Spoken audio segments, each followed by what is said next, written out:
کیا ہے اور بحث تو ہوئی کیوں ہوا, کیسے ہوا, ایسا نہیں ہونا چاہیے تھا, آئندہ بھی نہیں ہونا چاہیے, ساری چیزیں ڈسکس ہوئی ہیں.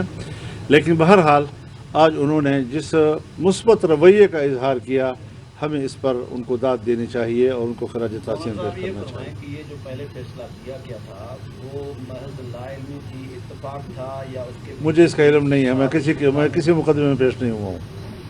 آج پیش ہوا. آپ تمام سماعت میں وہاں پر موجود رہے, آپ ماشاءاللہ بہت سارے حوالے ماضی کے بھی آتے رہے. آج مختلف آپ کو بار بار دیکھا, آپ نماز کے لیے صرف گئے اور اس کے بعد جج صاحب نے جب آپ کو کہا کہ آپ مکمل سماعت سن کے جائیے گا تو پھر آپ وہاں پر موجود بھی رہے. کیسا دیکھتے ہیں کہ کیا یہ اس طرح سے بار بار ریویو پٹیشن اور پھر آگے جو معاملات اب چلیں گے کیا اعتبار کیا جا سکتا ہے؟ یہ جو میرے خیال میں اس وقت سوال کا تناظر یہ ہے کہ عام جو کارکنان ہیں, جو عام لوگ ہیں, وہ ریاست پر اس طرح اعتبار نہیں کرتے قادیانیوں کے. نہیں, میرے خیال میں دیکھیے بات یہ, قادیانیت کے خلاف تو سوچ ایک ہی ہے. باقی جب ایک شخص اتنے بڑے منصب پر فائز ہو کر اعلان کہتا ہے کہ ہم انسان ہیں, ہم سے غلطی ہو سکتی ہے اور ہم اس کے اظہار کے لیے تیار ہیں, تو اتنا کافی ہے میرا خیال ہے. مولانا صاحب, حکومت بھی اس معاملے میں آپ کے ساتھ مکمل طور پر آج آپ کی محنت ہے, جو بھی ہوا آپ کو اس بات پر برابر دیتے ہیں, تو آپ حکومت کے لیے بھی لگتے ہیں اس معاملے میں؟ میں نے کہہ دیا نا جی, میں نے کہا چونکہ حکومت اور اپوزیشن ایوان کے اندر بھی ایک پیج پہ تھے اس مسئلے پر, سب مبارکباد کے مسئلے. مولانا صاحب, پیر کے دن بھی ایک احتجاجی مظاہرہ ہوا اسی فیصلے کے خلاف. جو جمعیت علماء اسلام کے ورکر تھے وہ سپریم کورٹ کے باہر بھی گئے تھے, آج پرائم منسٹر نے تحقیقات کا حکم دے دیا ہے. تو اگر ان ورکر کے خلاف جو مقدمہ درج ہوتا ہے تو آپ کیا؟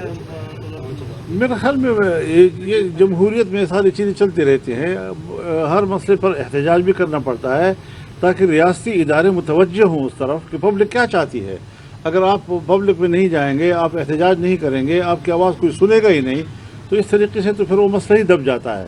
تو مسئلے کو زندہ کرنے کے لیے نکلنا بھی پڑتا ہے, احتجاج بھی کرنا پڑتا ہے, مقدمے بھی درج ہوتے رہتے ہیں, اور یہ سارا سلسلہ چلتا رہتا ہے. یہ تعصب بھی کبھی کبھی ملا کہ شاید اس سے کوئی عالمی طاقتیں بھی مطلب تھیں یا کوئی آپ کو نظر آیا ایسا, اگر ہے تو پھر ان کے لیے کیا پیغام ہے؟ دیکھیے, ہم تو ان کو بھی یہ کہنا چاہتے ہیں کہ وہ غیر آئینی عمل کو سپورٹ نہ کریں. اور یہ کوئی ایسا مسئلہ نہیں ہے کہ دیکھیے, تحریک بھی چلی ہے 1953 میں, ہزاروں لوگ شہید ہو گئے, اس میں کامیاب نہیں ہوا جی. لیکن اب پارلیمنٹ کا فیصلہ آ گیا, تو دنیا جو جمہوریت کی بات کرتی ہے, اداروں کی بات کرتی ہے اور اداروں کے فیصلوں کو احترام دیتی ہے, پاکستان کے قومی اسمبلی کے فیصلے کو قبول کیوں نہیں کیا جا رہا؟ نمبر ایک. دوسری بات یہ ہے کہ جنوبی افریقہ کی عدالت نے بھی تو ان کے خلاف فیصلہ دیا ہے. آخر انہوں نے اسلام کی بنیادی اصول اور بنیادی سٹرکچر جو ہے اس کا مطالعہ کیا ہوگا, اس کو پوری طرح پڑھنے کے بعد وہ اس نتیجے پر پہنچے ہوں گے کہ پھر اگر یہ عقیدہ ان کا ہے تو وہ مسلمان نہیں ہے. مقدمہ بہاولپور ایک مشہور مقدمہ ہے, وہ عدالت تھی اور عدالت کے سامنے دونوں فریق پیش ہوئے. حضرت مولانا انور شاہ کشمیری رحمۃ اللہ علیہ باقاعدہ دیوبند سے آئے اور انہوں نے وہاں پر بڑی لمبی بحث کی اور بالآخر ان کو قائل کر دیا اور انہوں نے فیصلہ دے دیا. تو عالمی فورم پر بھی ان کے خلاف فیصلے آئے ہیں, اور جو لوگ ان کو, جیسے مثال کے طور پر مرزا غلام احمد قادیانی خود لکھتا ہے کتاب میں کہ میں انگریز کا خود کاشتہ پودا ہوں, تو آج یہ جماعت جو ہے یہ مغرب کا خود کاشتہ پودا ہے, تو اس کو سپورٹ کر رہے ہیں.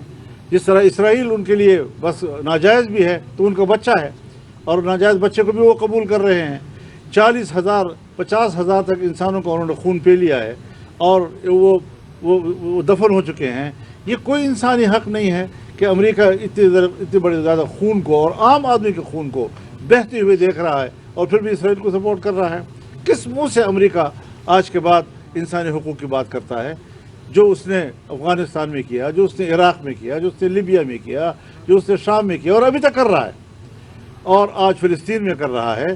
تو اس دنیا کو ہم یہ پیغام دینا چاہتے ہیں کہ یا تو آپ بنیادی بین الاقوامی مسلمہ اصولوں کو تسلیم کریں اور اکثریت کو سپورٹ کریں, اصول کو سپورٹ کریں, کانسٹیٹیوشن کو سپورٹ کریں, پارلیمنٹ کو سپورٹ کریں, ڈیموکریسی کو سپورٹ کریں, اور یا پھر کہہ دیں کہ ہمارے نزدیک ان چیزوں کی کوئی اہمیت نہیں ہے, ہم صرف اپنے مفادات کے تابع ہیں, ہمارا فائدہ جس میں ہے.